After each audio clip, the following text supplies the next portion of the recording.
Welcome, everyone, to the fourth annual Emerging Scholars Symposium, Day 2, a partnership brought to you specifically by the Roosevelt, Truman, and Eisenhower Presidential Libraries, and I've listed them in the order that they served, and more broadly brought to you by the National Archives and Records Administration, of which the Presidential Libraries are an important part. The Emerging Scholars Symposium is the brainchild of my friend and colleague, Joy Murphy, who is the education director at the Eisenhower Presidential Library and Museum.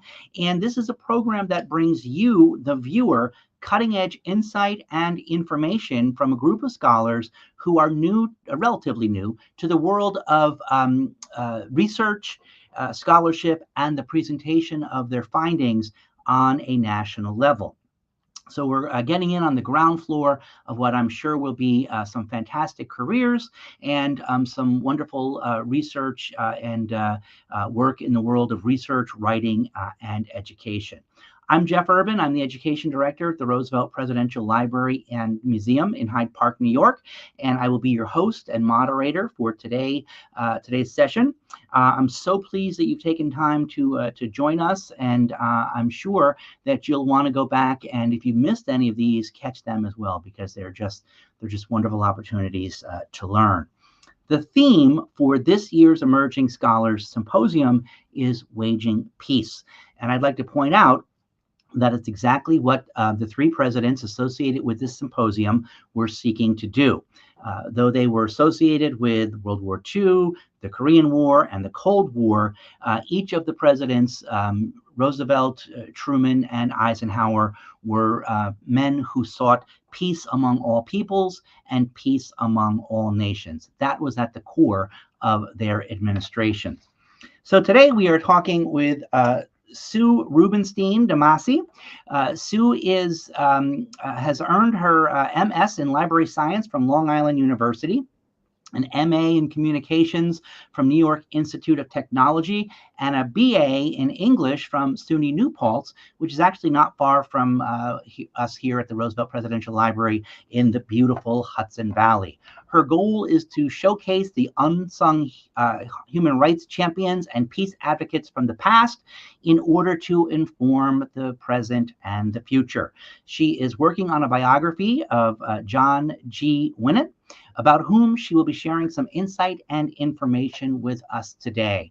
Sue, thanks so much for being here. Can you tell us about your research? Yes, thank you. Am I going through my speech first or telling you about my research? Let's go. Let's hear what you've been finding. What's your speech, so we can get a foundation, and then what we can do is we'll circle around to the findings at the end. Okay, that sounds good. Yes, I'm here to talk about John Gilbert Winant, and thank you for having me. It's really an honor. As you may know, Winant served, some people know, he served as ambassador to England during World War II. And it might seem paradoxical that he served as a war ambassador, and today's theme is waging peace. In fact, as I've discovered over the last few years while researching his life for the biography I'm writing, the quest for peace and social justice was the leitmotif of his life. And the theme of this program, Waging Peace, couldn't really state better this theme of his life. Before I go into the many factors that show how he dedicated his life to the pursuit of world peace, I want to give some background and a brief biography of him to help put the details into context. And during this 40 minutes, I'll also read from some excerpts from my book, which is still very much in progress. Next slide, please. President Roosevelt gave Winant the nickname Utopian John, and you can see why by these quotes on the screen. He's mostly remembered for his ambassadorship, a few years of his life adeptly covered by Lynn Olson's group biography called Citizens of London. And in that book, he shared the stage with Averell Harriman and Edward R. Murrow. But Winant was also prominent and quite influential in other roles during his lifetime. He was a 3-time governor of New Hampshire. He was a progressive labor rights leader, the first chair of Social Security, the first American director of the International Labor Organization, which was originally an agency of the League of Nations and now is part of the UN. And Winant was also the first United States representative to the United Nations Economic and Social Council. That he's more well known for his wartime work And sadly, for his tragic death by suicide, shouldn't erase his other accomplishments and legacies, all of which relate to social justice and to peace. And from his college days in the early 1900s until 1947, the year he died, he advocated and worked for human rights and social justice, and he believed that they laid the groundwork for peace. Next slide, please. As I go through his life, I'll be talking about his efforts in these various areas that, taken together with other ideas, we think of now as social justice. The eradication of poverty, a broad-based, robust educational system available to all, economic security, humane labor laws, and this is a quote from him, a generosity of purpose that reaches beyond race, creed, and color. All of these were necessary in Winant's mind in clearing the path toward world peace. So I've laid out in basic form his beliefs, and I'd like to move on and outline his early life to give you a more complete view of the various elected and appointed positions where he advocated, sometimes successfully, sometimes not, for these issues. Next slide, please. As a biographer, one comes to a frustrating realization that it's impossible to discover every single aspect of a person's life. You kind of want to sit down and talk to them and have a frank discussion. But equally, there's a thrill in discovering what you previously thought was undiscoverable or something you had no idea about. And I've had some serendipitous moments in that way with this book and with my first book. When I look at Winant's belief and the roles he played, the issues he fought for, the changes he brought about, I wonder, where did his concern for the suffering of others come from? It partially stemmed from his deep religious convictions, I'm sure, but I wonder, was it also innate? And I know from his correspondence that as a youngster, he expressed worry for those close to him. And I know that in college, he articulated his concern for others in a Princeton newspaper interview and through volunteering at a camp for disadvantaged children. It's a thread that, along with his work for peace, runs through his life. So you see those bullet points on the screen. And I'll also point out, he was interviewed for the Princeton University's newspaper, the Princetonian, as an organizer of the Theodore Roosevelt for President Club. And on the slide, well, it's not highlighted, but at the bottom of the picture from the newspaper, you'll see the words "enlightened measures." What he was looking for: enlightened measures of social and industrial justice. Yeah, so I wanted to point that out because he was already talking about, as a very young man, talking about those issues. Also, you'll notice I have a union label and an arrow, and you'll notice the symbol, and that's at the bottom of a campaign postcard, and it's called the Union Bug, which means he had it printed by a union shop, and he was proud of that. And so he was already supporting labor at that point, pretty early on. I'll also point out that Winant is still celebrated in New Hampshire, and early stories of him helping the less fortunate are quite common. They include an account, sort of a famous account among people who know about his life, that when he went off to war, World War I in 1917, he left funds to buy milk for the poor people of Concord. And he came from a well-to-do family, so to me it's interesting that his crusade towards others is so prominent. Next slide, please. Before World War I, and a short time after the war, he was a beloved history teacher. I think of Robin Williams in Dead Poets Society. John Winant was at a school called St. Paul's School in Concord, New Hampshire, and that's where he went to school when he was young. Also, his students absolutely loved him. So I did mention he was born in New York City, or maybe I didn't. He went to St. Paul's School at age 14, and thereafter he adopted Concord as his home. And I'd like to read from my chapter on his time in World War I, because what he experienced during this period helped form his mindset that connected social justice with peace. So this is a reading from my book. The values that drove him to work so hard for his constituents back home had not become dormant and were aroused by the civilians he met during his travels in wartime France. Winant spent his entire life in the social environment of the privileged elite, a closed league where the society pages and stock market news held as much importance as national headlines. Yet he found himself again and again stepping out of this milieu, attracted to and caring about the lives of the poverty-stricken. This held true for him in poor farming areas and industrial towns in New Hampshire and in the coal country of northeastern France. The people of this region endured impoverished lives even before the war. Wartime privations, particularly because they lived essentially on ever-moving front lines, made it exponentially more difficult.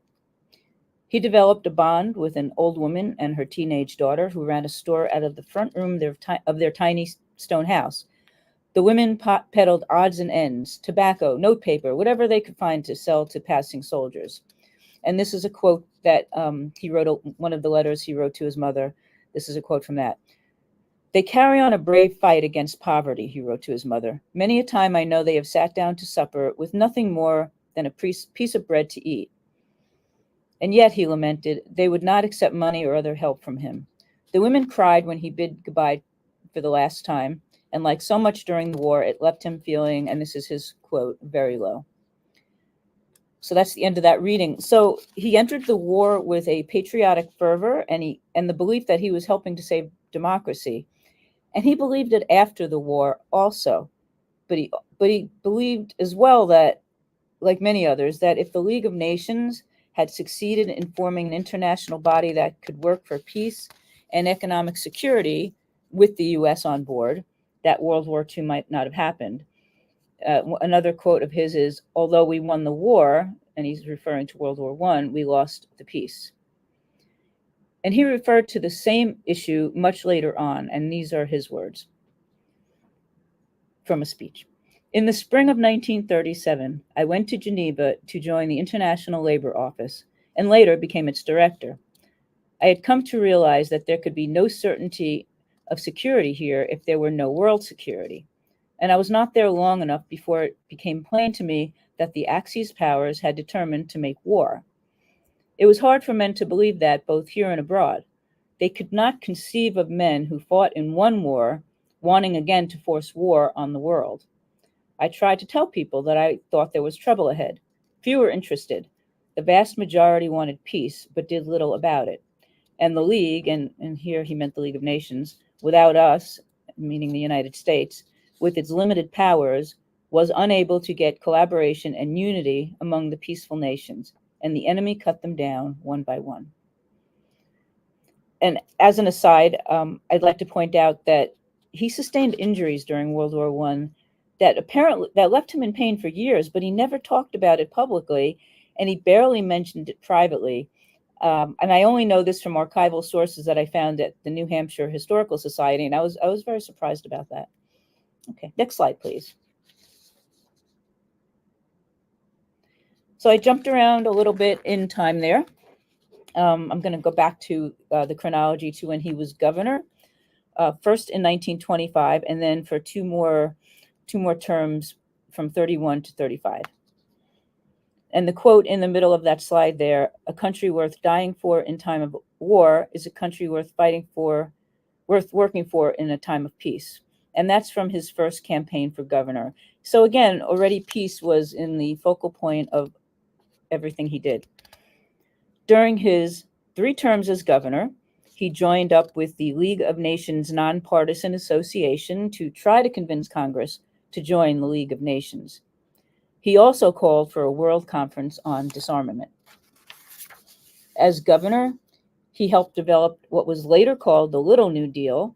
This is before FDR's actual New Deal, and in New Hampshire. And this included emergency aid to mothers and children, a minimum wage act, a public works project for the unemployed, and funding for the first public arts program in the nation. Going against his party, Winant enthusiastically supported FDR's New Deal. As governor, his appointment of a Democrat to a high-ranking state position also portended his future bipartisanship. So regarding the mention of bipartisanship, I haven't mentioned that Winant was a lifelong Republican, but I will talk a little bit more about that in a bit. Winant and his wife went on to have 3 children. Their two sons fought in World War II, with the eldest, John Jr., a pilot, shot down in B-17. He was listed as missing in action and then held as a POW, actually a political prisoner, which I'll talk about briefly soon too. So give you a second to read the slide, although you've probably been reading it. Okay, maybe next slide. Definitely next slide. Once Winant was on President Roosevelt's radar, the course of his life changed. The two men shared a vision for the future, and Winant became enamored with FDR. If you think about labor rights and how it relates to peace, and Winant certainly did, you'll see that his time with the International Labor Organization beginning in 1935, was part of his crusade for social justice with the hope of staving off war. And if FDR had any questions about Winant's viewpoints, they would have been resolved with the words, if you see on the slide, about the exploitation of workers. And this was from a speech that Winant gave in 1933. By social advancement, he meant social justice and labor rights. The ILO was created in 1919 at the end of World War I as part of the Treaty of Versailles. It was an agency of the League of Nations first, and now the UN. I think I mentioned that. And the ILO's mission, and I'll quote from their website, reflects the belief that universal and lasting peace can only be accomplished if it's based on social justice. So here's another short excerpt from my book about that. Winant's decision not to run for a third term as governor left him free to consider other opportunities. Since he'd left France after the war, his belief in world disarmament and economic social justice as intertwined issues had deepened. In 1935, the ILO needed an assistant director. The group advocated for the very principles Winant supported. Could there be a job and a candidate better suited for one another? With a push from Roosevelt, the International Labor Organization offered Winant the position. In essence, FDR deployed him to work for the U.S. as a soldier for peace. In May 1935, a steamship delivered Winant to Europe and into the international spotlight. And this period represented the beginning of Winant's true devotion to FDR. Winant, as ILO assistant director, worked to strengthen U.S. relations in other countries. He was in Geneva at this point, acting essentially as an unofficial ambassador. He studied the operations of the Central Office while also, and more importantly, reviewing European social insurance programs. These included old age pensions, unemployment, and health insurance, all of which were simultaneously being considered by FDR's cabinet in Washington. Winant had barely gained a foothold in Geneva when Roosevelt signed the Social Security Act. Roosevelt and Secretary of Labor Francis Perkins bombarded Winant with telegrams asking him to return home to chair, as the only Republican, the three-member Social Security Board, the entity that would launch and administer the new social legislation. Winant was hesitant. He'd only been with the ILO a few months, and he wanted to further develop relationship with his European counterparts. The ILO director above him, Harold Butler, simpatico with Winant on all things labor-related, hoped he would stay. Butler was from England, and he envisioned a utopian future where he'd be Prime Minister of England and Winant would be President of the United States, and together the two men would bring social change to the world. But Winant, ever a patriot, would have to start his work at home under his newest hero, President Roosevelt. By the end of the summer of 1935, he took his place at the head of the newest New Deal table, Social Security, and he would return to Geneva soon enough. So anyway, that was his first stretch with the ILO, and you'll hear more about that later. Okay, next slide, please.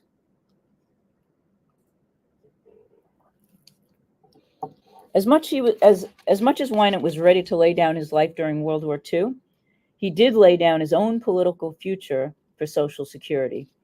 You'll notice there are two dates on this slide, September 1935 through 36, and then there's a 3-month break.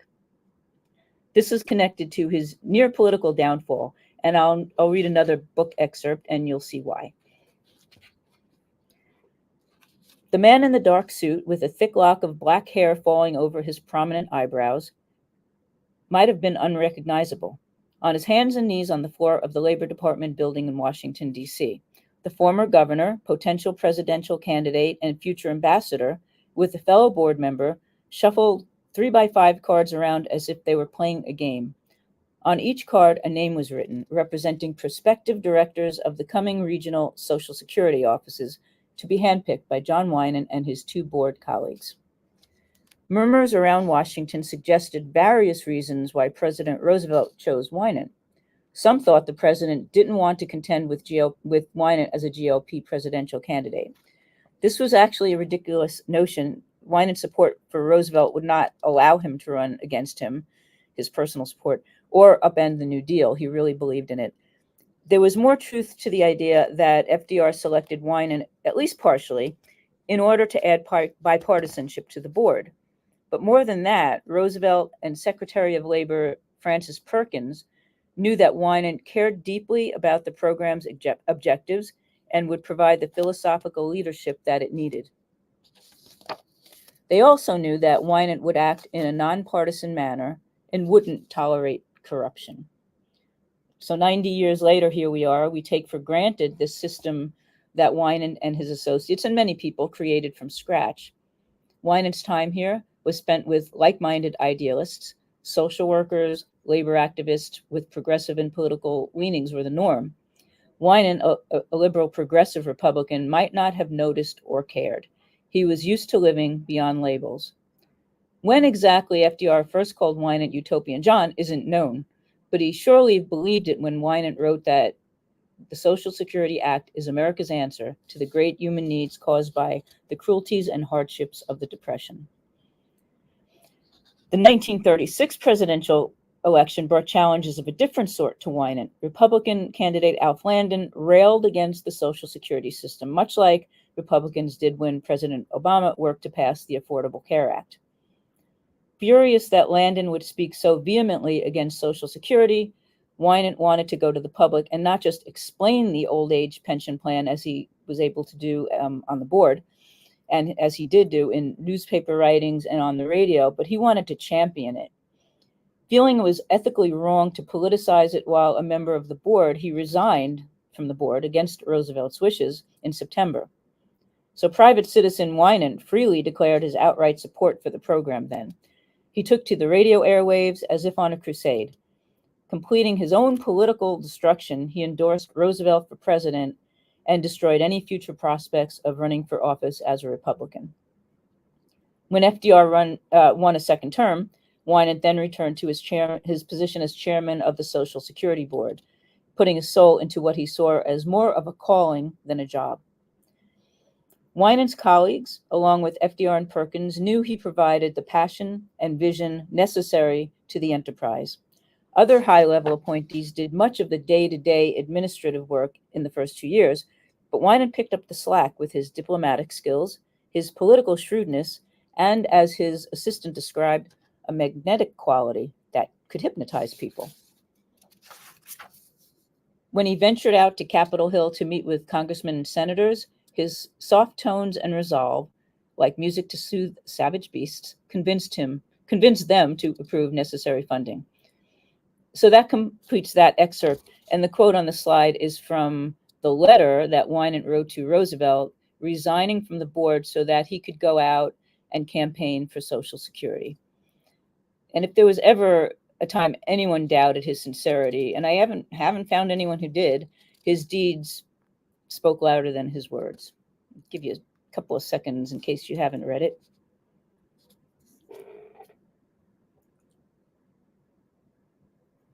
Okay, next slide, please. I'm going to continue with a short book excerpt. The idea that he looked and acted like Lincoln, tall with a shock of dark hair and messy eyebrows, and an honesty that no one questioned, proliferated through Washington. Winant liked it. And for FDR, having a Lincoln represent his positions made for a winning situation. At the end of 1936, the unassuming Winant was offered the first Social Security number, 001010001. He declined. As he approached his 48th birthday, he was ready to move on. In a bid to keep him nearby, FDR tried to establish a new cabinet post, essentially designed for Winant, who would be named as Secretary of the proposed Department of Public Welfare. Congress rejected the plan. During an intense 15 months in FDR's Washington, John Winant had displayed a flourishing statesmanship, but it was time to go international again. When the ILO offered him the assistant director role, again, he said yes, again, with Roosevelt's full support. When he left for World War I almost 20 years earlier, Winant had brought with him the teachings of progressive John Ruskin, author Charles Dickens, and Abraham Lincoln. All of them were men he deeply admired. For this voyage, he added to his steamer trunks the approbation of the world's most powerful leader. Next slide, please. Winant arrived for a second go at making his mark at the ILO, which was, as I mentioned, the last vestige of the League of Nations. First, he was assistant director, and then he moved on to director. Although he'd gone through many personal and professional experiences since his aviator days in France, his temperament had not really changed. Back then, he'd walked the French countryside for miles on his days off from flying. He did the same in Geneva, walking along lakes and into small villages with a sandwich in his pocket. With war horns already blowing on the continent, it became difficult for Winant and his staff to influence or improve the life of laborers worldwide. Winant wanted to make the ILO a vital force for democracy during this period, but the war would prevent that. Hitler already wanted to take over the ILO and remake it into a fascist organization. While Winant wanted to work for peace and social justice, instead, he was fighting for the organization's very survival. As Hitler's forces quickly swept through much of Europe in 1940, Winant knew the ILO had to move or to be overtaken. After a visit to London, where he saw firsthand the results of German bombings, and then to Paris, Winant found himself escaping from the French capital when the Nazis invaded. Driving past refugees fleeing south, it evoked the same emotional pain that he experienced during the Great War, seeing the civilians in such dire straits.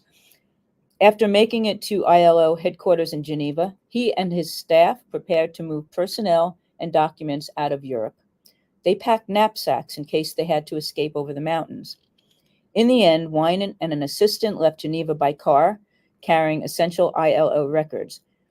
They drove through Marseille, then slipped over the border in Spain, controlled by fascist Francisco Franco, and finally to Lisbon. From there, Winant flew to New York. With the staff who were able to escape Europe, the ILO was reconstituted finally in its new office in Montreal for the period of the war. 6 months later, Winant would leave the ILO for good and head back to Europe, where the unrelenting war, his and the world's second, raged on. Okay, so that's the end of that reading. In this photo, he's shown while working for the ILO at the World Textile Conference to promote a universal 40-hour work week, and it's a resolution that did not pass. And he's with Secretary of Labor Francis Perkin and others. Next slide, please. So I would like to address his bipartisanship here. Winant was a lifelong Republican, once called a Lincoln Republican. It was his reverence for and worship of Lincoln that probably kept him from leaving the party. In recent years, Winant has almost been completely ignored in the popular media, except maybe in New Hampshire, where he's well remembered, thanks to the world-class journalists and historians there. Nationally, Citizens of London, the book I mentioned before, and the Boston Sunday Globe are the recent exceptions. This story in the Globe that talked about his bipartisanship was published last year. I'll read this quote from the article by David Shribman, the author. And this is the quote. The three-term Republican governor of New Hampshire, FDR appointee, and ambassador to the UK put country ahead of party and was the soul of integrity, wrote David Shribman. So as a left-leaning progressive Republican, an ideology that seems fairly impossible today, he fought for liberal social issues. His bipartisan views and actions were remarkable, even during his era. He didn't merely step across the aisle to meet Democrats, but leapt over many of them, landing squarely in a liberal stance. His reverence for historical figures like Abraham Lincoln and the English social reformer John Ruskin, along with his own deep religious beliefs, guided his values and actions. Discussions of running Winant as vice president during the 1944 election on Roosevelt's ticket took place, demonstrating FDR's respect for him, as well as Winant's bipartisan spirit. And all of this speaks to him being a really relevant figure for our era. Just a few other points. There were a number of times where his name was thrown in the ring as a possible Republican presidential candidate. But after his term as chair of Social Security, he was persona non grata to the Republican Party, although he never left it during his lifetime. Well, he never left it. And he'd never run against Roosevelt, who he worshipped. Politically, he was tied to FDR. Next slide, please. FDR appointed Winant as ambassador in early 1941 to the UK to replace Joseph Kennedy. From the time Winant landed in Bristol, England, and met the Duke of Kent first, and then King George VI on a Windsor train platform a few hours later, he was a calming and influential force. But Utopian John was a long way from utopia. Within the first few hours there, he saw the bombed out areas of Bristol, and then after tea at Windsor Castle with the King, Queen, and 2 young princesses, he saw the destruction in London. In addition to the ceremonial roles he played as ambassador, key events during this period marked his time, making a 5-year period more like a lifetime. He walked through blitzed areas of London with Churchill and by himself, comforting survivors who were enthralled with him.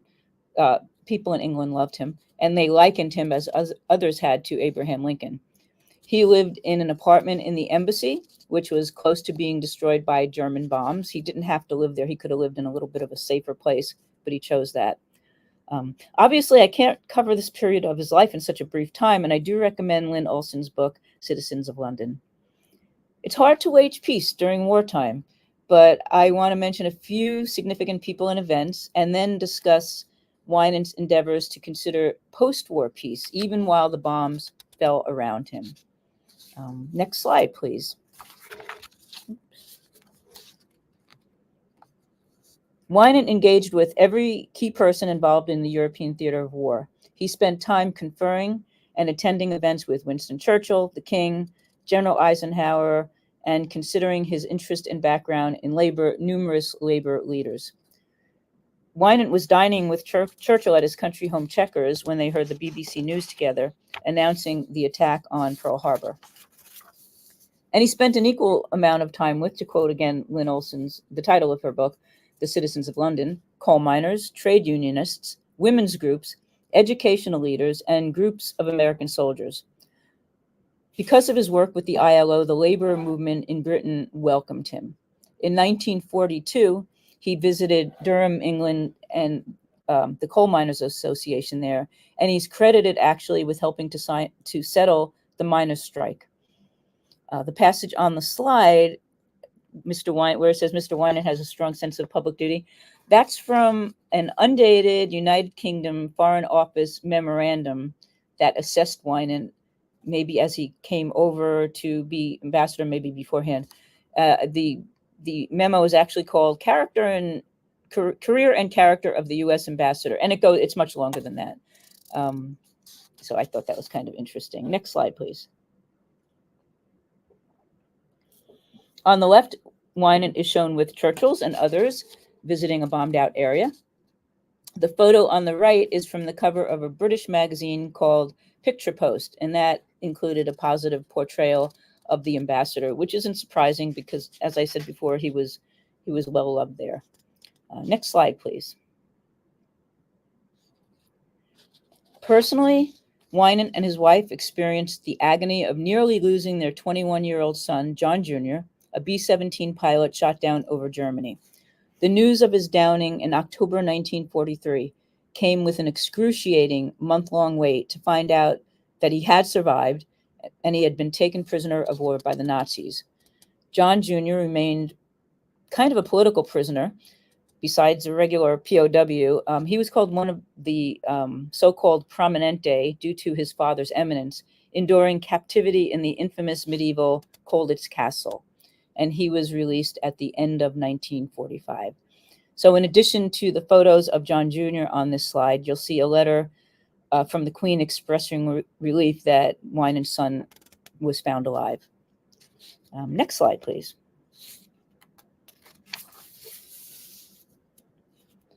These photos show Ambassador Winant on the deck of a U.S. warship on the way home from Yalta with Roosevelt.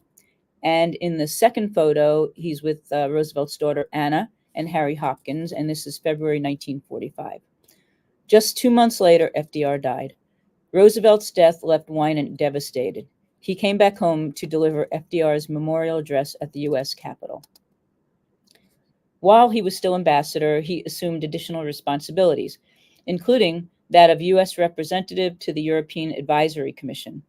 That group was formed to plan for the surrender details and partitions of post-war Germany. Next slide, please. In a world falling apart, Winant still looked toward peace. These are excerpts from some of his speeches.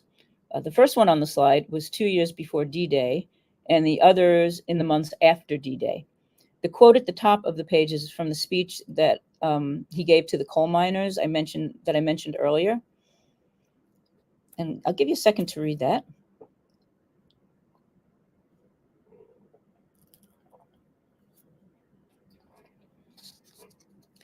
In January 1946, President Truman appointed him as the first U.S. representative to the United Nations Economic and Social Council, ECOSOC for short.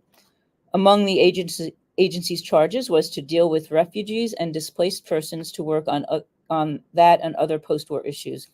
Shortly after, he resigned his ambassadorship. So he had a few roles that he did at once. When he returned to the U.S., he toured the nation in support of National Brotherhood Week, sponsored by the National Conference of Christians and Jews.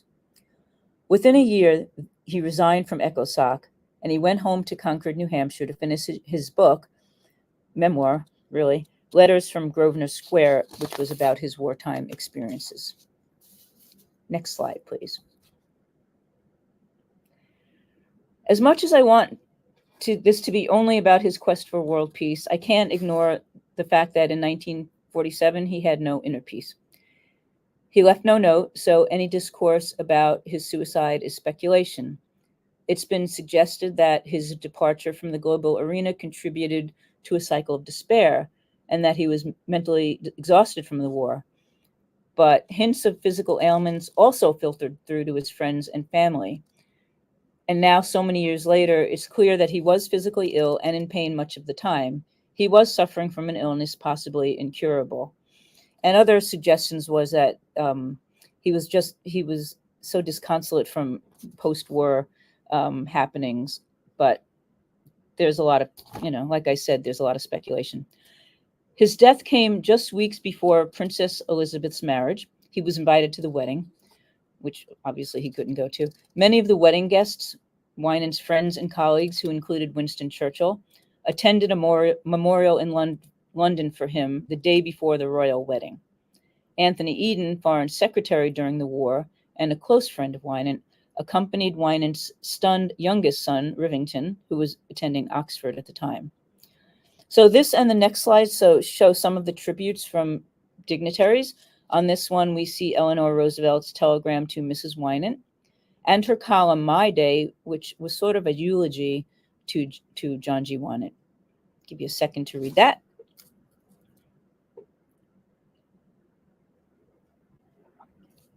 Okay, next slide, please. More condolences came from General Eisenhower, General Eisenhower, President Truman, and the King and Queen of England, and so many others. Eisenhower later told Bernard Bellish, who wrote the first biography of Winant in the 1960s, that he felt connected to Winant because he was, quote, the same kind of liberal, unquote, as he was. Next slide, please. Winant is memorialized in the US and abroad. A full-size bronze statue, his hand extended out as if to those in need, stands near the New Hampshire state capitol, where he first put his ideas of social justice into action. Next to the statue is a granite stone engraved with some of his words. In London, plaques around the city commemorate his contributions. King George, just 9 months before Winant's death, presented him with the British Order of Merit, one of only 2 Americans to ever be so honored, with the other being then General Eisenhower. The tribute he would have favored at least as much, I think, were the homes built for the poor and named for him in 1951, 4 years after his death. These are located in the London district of Poplar. And just as an aside, for the millions of people who watch the British TV series called The Midwife, Poplar is recognizable for the poverty faced by residents in the past and the social welfare systems that aided them. Winant's legacies are comprised of much more than statues and plaques and buildings, though. His social reforms left us with labor laws that saved our grandparents and great-grandparents from onerous workplace conditions. Social Security, still under threat from reactionary politicians, exists because of Winant and others. And next slide, please.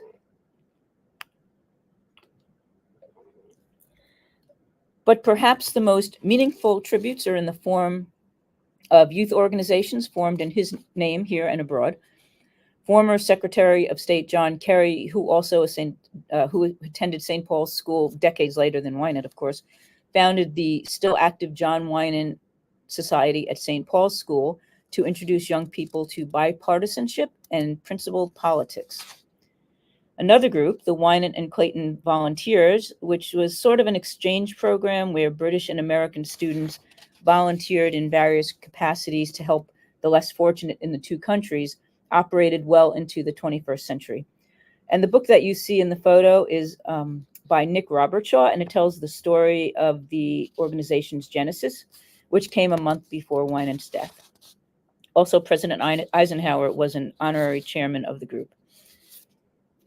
And it's kind of interesting to me that most of the volunteers for that group were born after Winant died, and yet they do continue to meet, at least online, to remember their life-changing experiences sparked by Winant. And I placed a photo of 2 of Winant's books on this slide. On the left is the memoir I talked about, written after the war, Letter from Grosvenor Square. The other book is called The Greatest Harvest, published 3 years after his death, and it's a compilation of some of his speeches from 1941 through 1946. And I wanted to point out the little pieces of paper in that photo are my bookmarks, my little pieces of ripped paper, where he talked about speech in his speeches. And actually, there were more than that, but those are the ones I marked off. Ambassador Winant's children paid tribute to their father's lifetime of service and dedication by establishing a professorship at Oxford and a beautiful nature preserve in Concord, New Hampshire. And I put a photo of the trail side on one of my slides. Maybe we looked at it. We looked at it already before. I took a hike there, and I can attest to its beauty. There is also a fellowship program established in his name at the University of New Hampshire. So Ambassador Winant is still in the hearts and on the minds of people who share his beliefs and hopes for peace and social justice. Utopian John still matters. Next slide, please. And I just want to mention a speech he gave in October 1947, the month before he died. It shows his alarm for the world of the future and also his hope. And this is his quote. A new danger in the aftermath of the present war to private enterprise here and to peace abroad is unprecedented profits in combination with the high costs of the necessities of life. It creates dissension at home and runs counter to our foreign policy. The worker who cannot buy sufficient food for his children at home queries our economic system, and because of his difficulties, questions our program to export foodstuffs abroad. And yet that same man does not want his children to grow up only to be killed in another war. I'm unwilling to believe that the good sense of the people or the cooperation of private business and the government cannot find an answer to this grave problem, end quote. So there it is, concern and hope. And before I end, I'd just like to point out a couple of more things, a couple little things. I realize I make him sound almost godlike, but like every human being, he had flaws and imperfections, of course. And in writing this biography, I'm quite aware of that. But for today's theme of waging peace, talking about peace, he was all in. And finally, whenever I think of Winant living in Concord, New Hampshire, and by the way, I'm going to call him Gil now. It's short for his middle name, Gilbert, and it's the name he used and he was known by, Gil Winant. When I think of the city he adopted as his hometown, I can't think how perfect it is that Concord equals peace. So thank you for the privilege of sponsoring my talk on John Gil Winant, who was an ally of all three presidents represented here today. So thank you. Thank you, Sue. That was wonderful. Thank you. As you were talking, we got a comment in from Michael who said, "Thank you for providing insight into another facet that created our modern world." And I think you did that quite well. We live in this world with things like a 40-hour work week, workman's comp, Social Security, and all these sorts of things that we think just always existed. But you're absolutely right. The hard work of folks have brought this about. So let me ask you a question. So first of all, I want to compliment you also on your admission that you make him sound godlike, but then you bring the fact that he was a regular human being and a regular guy, and I think that's really important for people to understand, because very often people throw the baby out with the bathwater. Roosevelt, of course, could be considered in that as well. But why? If he was involved in so many things, the League of Nations, the United Nations, the International Labor Organization, Social Security, being an ambassador, why is he so forgotten? I mean, I think if you ask the average person, who Francis Perkins was, they'd have some general idea, but this guy seems to be totally forgotten. Why is that? I think possibly because he committed suicide, and maybe there was, I think now, we're more accepting of people being depressed, but then maybe not so much. So I think that was part of it. That's my only thought, because really, why isn't he more well known? And supposedly people know him better in England, although I don't know if that's true now. Mm-hmm. And people in New Hampshire certainly know about him. They really celebrate him. They have the statue. They have all sorts of things. They have wonderful people who give talks there at the Historical Society. So he's remembered there, but nationally, it's weird. And I think, there's the issue of mental illness and depression, and maybe they wanted to kind of push that aside. That's, one of the things I could think of. Yeah, that's interesting. You're right. We have a much still a long way to go, but a much better understanding of mental illness and depression. And so, anybody out there, if you're feeling overwhelmed, seek help. And we're more accepting of that. People, have problems, and it was kind of, I think his friends knew that he had issues, but it was unexpected, because he had a plan to go. He was at home in Concord. He had a plan to go to New York the next day. So, whether it was, really, no one knows what was going on. He didn't leave a note.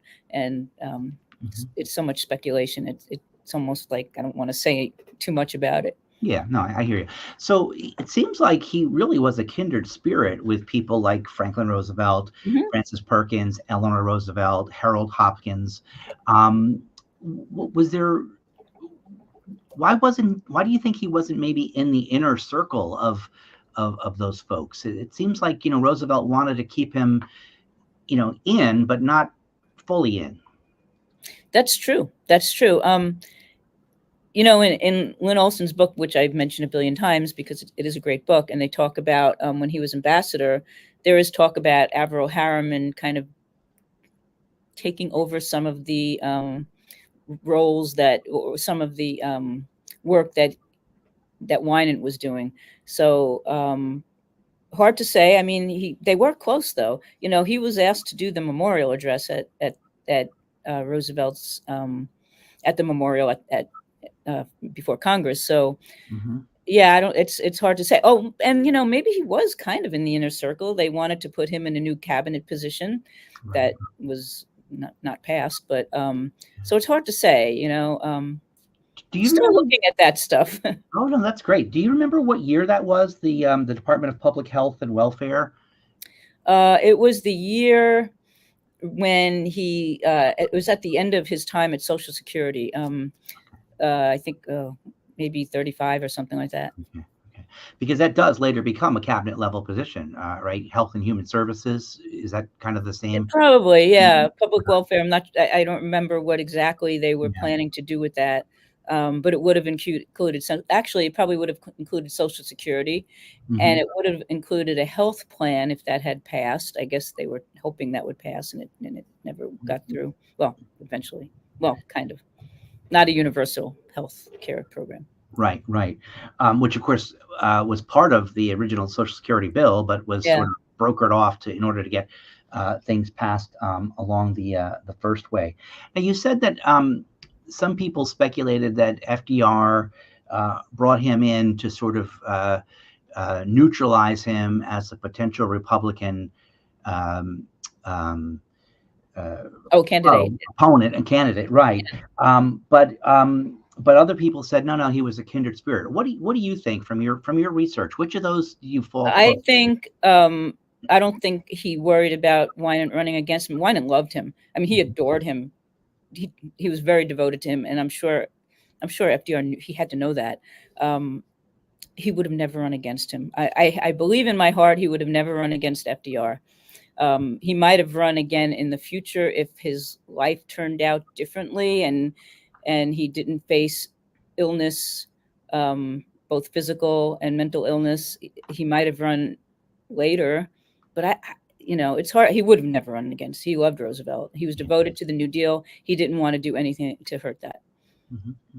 Now, early in your talk, you said that when you get doing this research, you have this desire to have a talk with them and a frank discussion.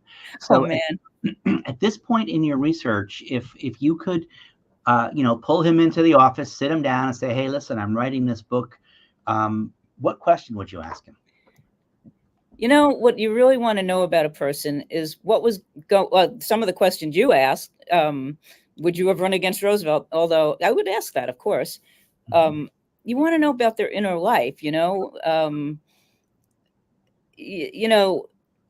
So would he have run for president? Was this an ambition? I think it was, but was it an ambitious from an early age? He didn't put a lot into his correspondence. He put some parts of what he felt into his correspondence when he wrote to his mother during World War I. But I feel like he was planning to run for, he did run for office, but I feel like he was planning to run for president and didn't put a lot into his correspondence, unless I just haven't found it yet. So I would like to ask him what was going on inside of his head. What did he think about all of these other things that, he gave speeches. Speeches, you're putting your best foot forward. And another thing I'd like to ask him is, there are a lot of articles and newspapers, so many that talk about he had a problem speaking, giving speeches, public speeches. They would use the word tongue-tied. They would use the word stammer. Sometimes they used the word stuttering. But no one ever said he was a stutterer. And he did talk about in a letter to his son that, he had to give another speech and he wasn't happy about it because he hates giving speeches. So, if he was a person who stuttered, that would make it so interesting that he was dedicated to this public life, and yet it was difficult for him. It wasn't easy. So I'd want to ask him about that. And one of the things I found, I was curious about it because so many things, and some people have said, yes, he was a stutterer. And I found a letter he wrote, one of the few that's kind of personal, to a good friend of his. And he talked about, and this was when he was in college, he talked about how he found a woman who was in the 1900s, the closest thing they had to a speech therapist. And he talked about how he was paying a lot of money to go to see her to get help. And so I looked her up and I found a book about her. And it turned out she purported to teach people how not to stutter. And it didn't help because they didn't know anything they didn't know anything back then. But I thought I would ask him about that too and how that affected his life. And, if you look at speeches, they're not a lot on YouTube, but there are a few. But I did ask a stuttering expert and a speech therapist, and I showed her the speech, and he was reading like kind of I was reading from a paper. And she said it's easier to be fluent if you're a person who stutters. It's easier to be fluent if you're reading from paper and not just extemporaneously. So I don't know. I would ask him about that. There's a billion questions I would ask. Yeah, that would be one. That's great. It's interesting. From what you've just told us, he puts in mind several other members of the administration. Eleanor Roosevelt, who had, essentially very low self-esteem, and every time she gave a speech, it was very difficult for her. Every time she wrote a My Day column, it was very difficult for her. But she felt driven to do that because the issue she felt was bigger and more important than her discomfort. Same thing with Frances Perkins. I didn't know that.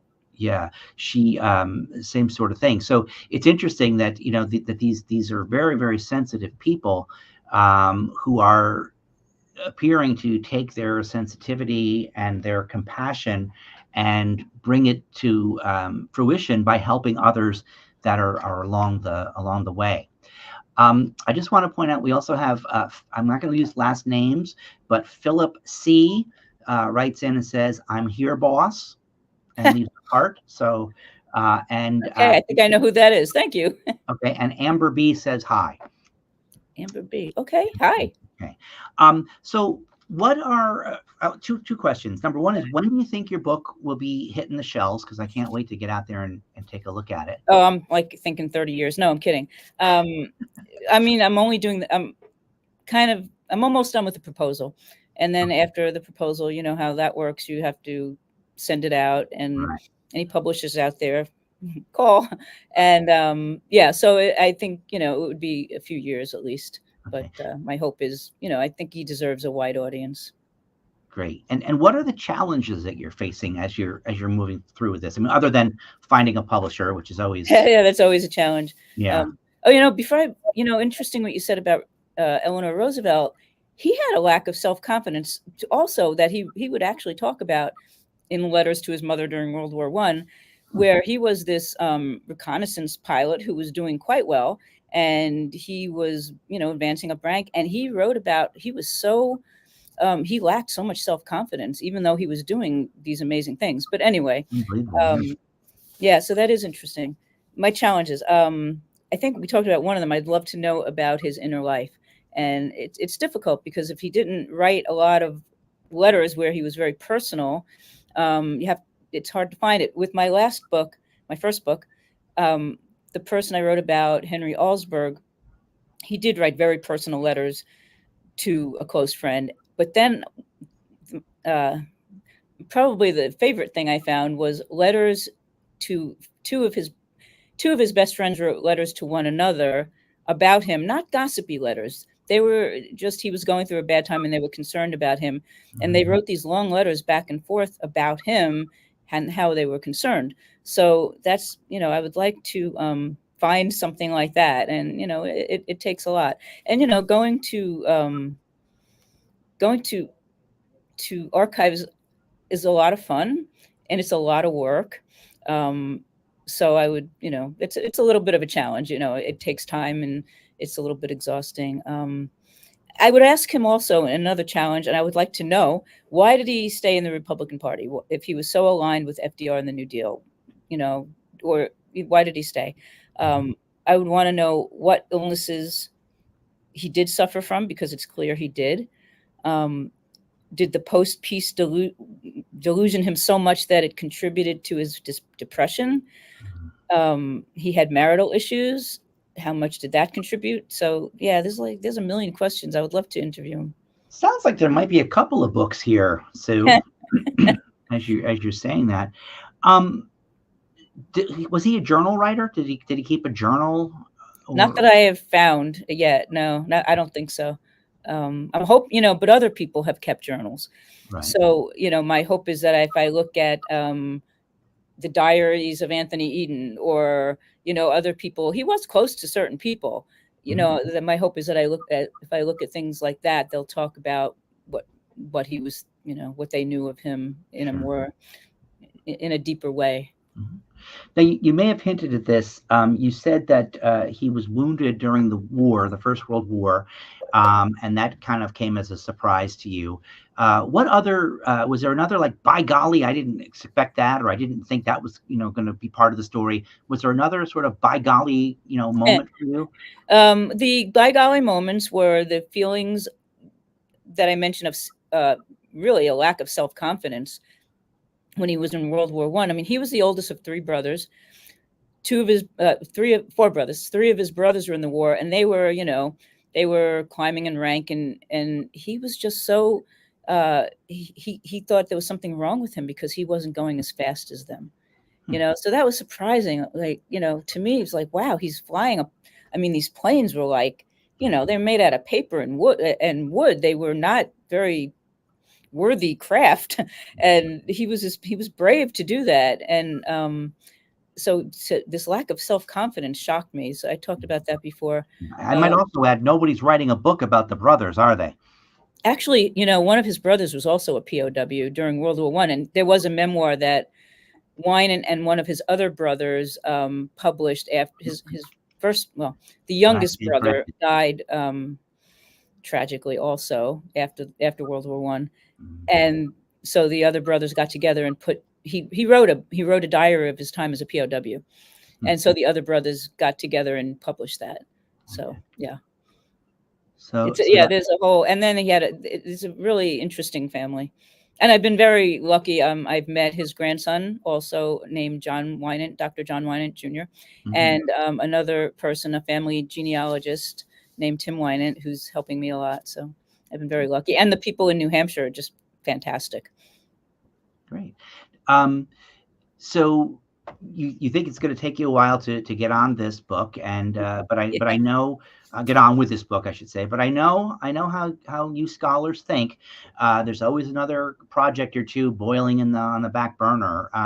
What do you think you might do after this book? If I survive writing this book, sure. No, I'm joking. After this, I had other ideas. They're still kind of gelling, though. I do like the New Deal. I do kind of like to study the New Deal a little bit. I do like progressive issues and compelling stories, and the mid-20th century social justice movements. I kind of like those. So I would probably lean towards something there. And I have a few ideas, and they're still kind of gelling together. I like the idea of a group biography when I read Lynn Olson's book, and there are a few people who I might want to kind of put together like that. So that's kind of on my mind. But really, I would like to finish. I would like to finish this proposal and get it off to someplace good and have this book published. Well, Sue, thank you so much for taking time and introducing us all to this great American who, I don't know, I think most people know very little about, but certainly had a hand in some of the most significant things in terms of helping along social issues and helping to bring about a lasting peace at the end of the war. So thank you so much, Sue. I'm looking forward to the book coming out. Keep me posted. And okay.